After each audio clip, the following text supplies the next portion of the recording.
वैकल्पिक उपाय लिया और शहर में पुनः वही दिन प्रतिदिन पशुओं का जमावड़ा होने लगा, उससे एक्सीडेंट होने लगे। लेकिन इस अधिकारी के पास अगर पब्लिक ये शिकायत लेके जाती है तो ये कहता है कि तुम देख के चलो, तुम्हारे पास तो आंखें हैं।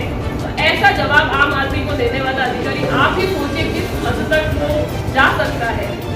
फिर आवारा श्वान पकड़ने का काम नगर निगम द्वारा किया जाता है, उनको पकड़ा जाता है और पकड़कर उनको जनसंख्या नियंत्रण के पर्पज से पशु चिकित्सा में नसबंदी करवाई जाती है और उनको वापस छोड़ा जाता है। ये पूरा प्रोसेसर पूरे साल चलता है। इसको भी एक माह में निविदा समाप्त हो रही है, फिर भी अगर इस निविदा को निरस्त कर दिया, मतलब एक साल बाद 1 महीने बाद तो वो वैसे निरस्त हो रहा है, लेकिन फिर भी उसको निरस्त कर दिया अपनी ओर से और दूसरी कोई वैकल्पिक व्यवस्था नहीं की और न ही पुनः निविदा की। मतलब आप सोचिए किस तरह से ये अधिकारी अपनी अफसरशाही का रौब निगम में झाड़ रहा है, बीकानेर में लोगों के सामने रिप्रेजेंट कर रहा है।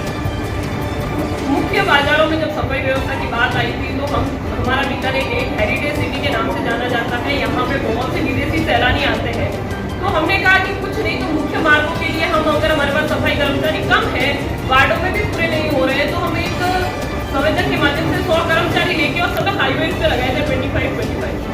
उस व्यवस्था को भी इसने बंद कर दिया। उसके बाद सारे जो मेन मुख्य बाजार थे या मुख्य मार्ग थे उनको साफ किया जा रहा था, रात्रिकालीन सफाई होती थी, पूरा शहर एक व्यवस्थित था।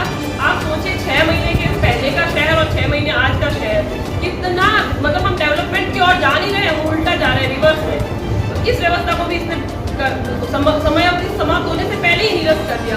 उसके बाद आज तक मेरे 10 लेटर जाने के बाद भी उसकी पुनः निविदा नहीं की गई।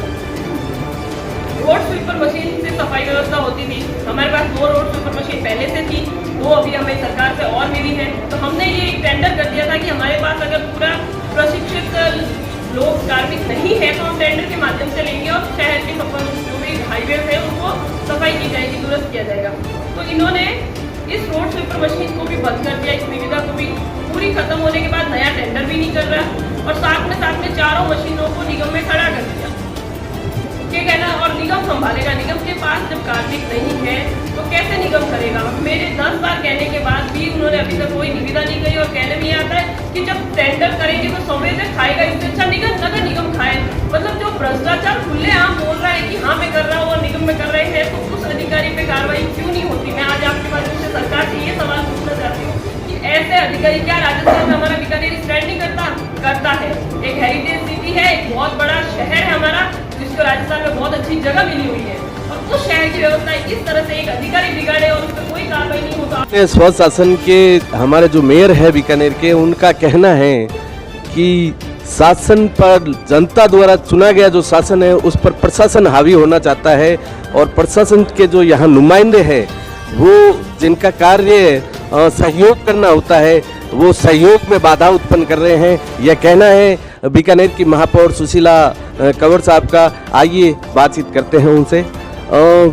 जो आयुक्त है वो किस प्रकार से असहयोग का वातावरण पैदा कर रहे हैं? देखिए, उनका काम सहयोग करना या असहयोग करना नहीं है, उनका काम है एग्जीक्यूट करना। मेरा जो भी ऑर्डर हो, जो भी आदेश हो, उसको धरातल पे लाना उसकी जिम्मेदारी है और यही उनका काम है।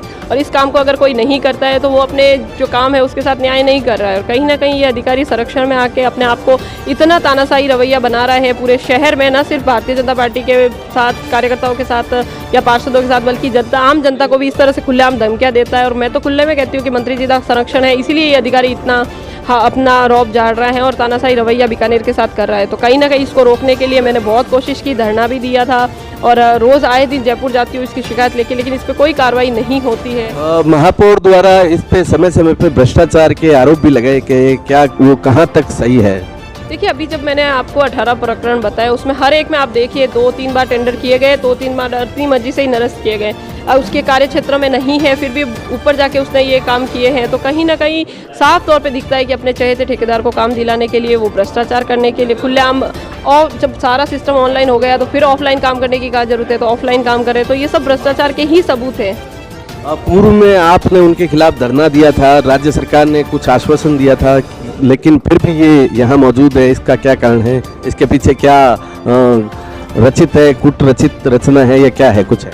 देखिए, ये मोटिवेशनली लाया गया अधिकारी है जिसका मोटिव है सिर्फ और सिर्फ बीजेपी और भारतीय जनता पार्टी का जो बोर्ड है उसको डिस्टर्ब करना। उसके लिए चाहे बीकानेर की पूरी जनता परेशान हो, उसके लिए कोई मंत्री जी को कोई फ़ायदा नहीं होता। और मंत्री जी ने इंटेंशनली इसको लाया है, बीजेपी का बोर्ड उनसे डाइजेस्ट नहीं हो रहा है, इसलिए वो 3 साल हो गए उनको कोशिश करते हुए और आज भी वो वही कोशिश कर रहे हैं। आप थोड़ा सा प्रकाश डालेंगे कहाँ कहाँ पे अव्यवस्था हो रही है और मंत्री जी कहाँ कहाँ डिस्टर्बेंस पैदा कर रहे हैं? देखिए, ये कोई वो बात नहीं है। ट्रैक्टर ट्रॉली का आप लेके देख लीजिए, शहर में गीला कचरा उठाने के लिए व्यवस्था सही थी, उसको डिस्टर्ब कर दिया। घर घर कचरा संग्रहण वाली जो हमारी एनजीटी की गाइडलाइन पे किया गया टेंडर था, जिसको जयपुर तक सराहना मिली थी, उसको इसने खराब कर दिया। 4 करोड़ की पेनल्टी लगा दी गई उस पर और सिर्फ 22 लाख का भुगतान किया। तो कैसे टेंडर या संवेदक काम करेगा? इसी तरह से ऐसे अनगिनत बहुत से काम है जिन सबको इन्होंने डिस्टर्ब कर दिया और वापस रीटेंडर भी नहीं किया। और रोज़ टेंडर होते हैं, रोज़ टेंडर कैंसिल होते हैं। एक ही दिन में 3 बार टेंडर होता है, 3 बार टेंडर कैंसिल हो सकता है। तो आप सोच सकते हैं किस तरह से अव्यवस्था हो रही है।